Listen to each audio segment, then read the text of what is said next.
বলা শুরু করুন। আমি মাওলানা ওলিউল্লাহ, আমার বাড়ি পিরিজপুরে।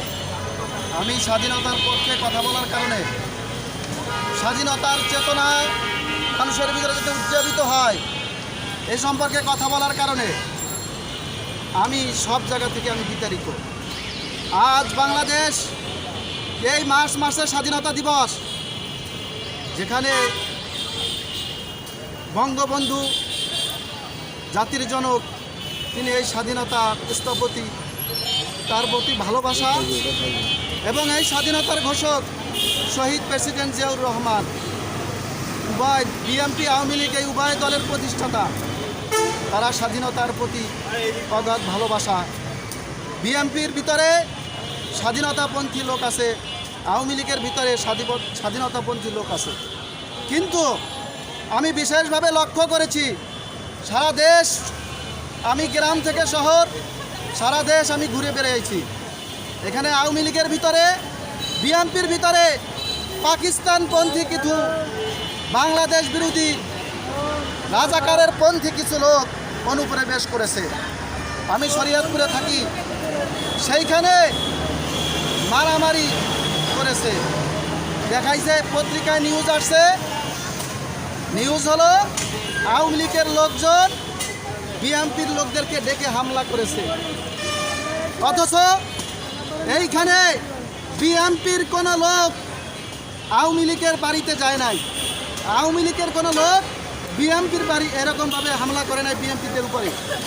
সম্পূর্ণ সাজানো একটা নাটক, যাতে স্বাধীনতার পক্ষের শক্তি আওয়ামী লীগের নিরীহ ভোটাররা এবং যারা অধিকাংশই তারা বিএনপিকে ভোট দিয়েছে এবং বিএনপিকে ক্ষমতায় আনার জন্য মাননীয় প্রধানমন্ত্রী তারেক রহমান, আপনি প্রধানমন্ত্রী হয়েছেন আওয়ামী লীগের ভোটে, এটা মাথায় রাখতে হবে। এখন চক্রান্ত চলছে, চক্রান্ত হলো নিরীহ যারা ভোটার আওয়ামী লীগ, তারা কোনো দল চেনে নাই, তারা স্বাধীনতার পক্ষের শক্তি হিসেবে বিএনপিকে ভোট দিয়েছে। এখন চক্রান্ত হলো এই স্বাধীনতা বিরোধীদের, যাতে করে আওয়ামী লীগ বিএনপির মাঝে সংঘর্ষ তৈরি হয় এবং -2 ফর্মুলার যেই বীজ তারা 111 রোপণ করেছিল, সেই কুপাকার আবার নতুন করে তারা অন্য রূপে আবির্ভাব হতে চাচ্ছে, যার কারণে এই দেশে আবার তারা হাহাকার। 71-এ যেরকম তারা 30 লক্ষ মানুষকে নির্মমভাবে শহীদ করেছে, 2 লক্ষের অধিক মা বোনদেরকে তারা নির্যাতন করেছে। এই দেশ যারা স্বাধীন করেছে মুক্তিযোদ্ধারা, তাদেরকে বেইজ্জতি করতেছে।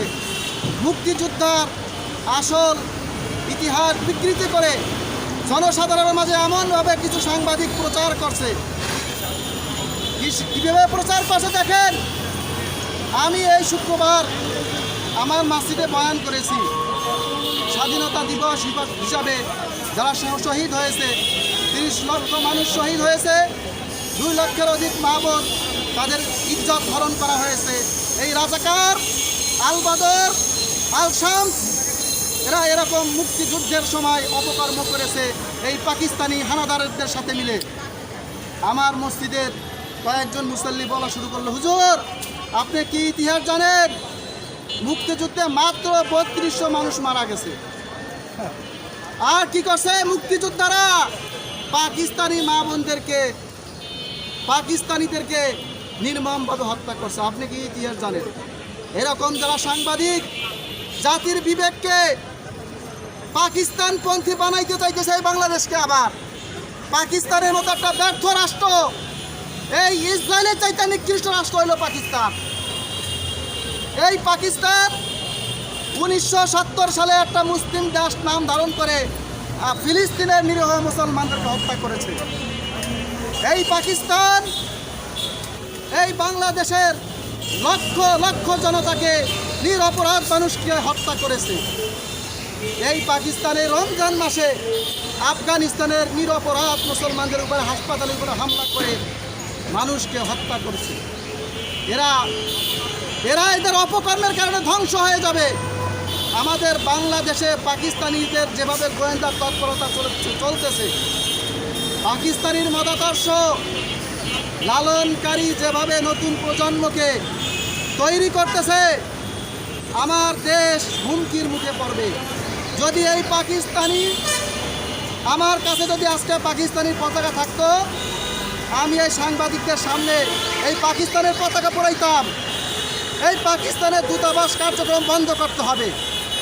হিন্দু মুসলমান আমাদের মাঝে দ্বন্দ্ব তৈরি করার জন্য রাজাকার, আল বদর, এই সুদি, সুদ্দর ইনুস, এরা একটা গ্যাপ তৈরি করতে চেয়েছিল, যার কারণে চিন্ময় দাসকে তারা কারাবন্দী করেছে।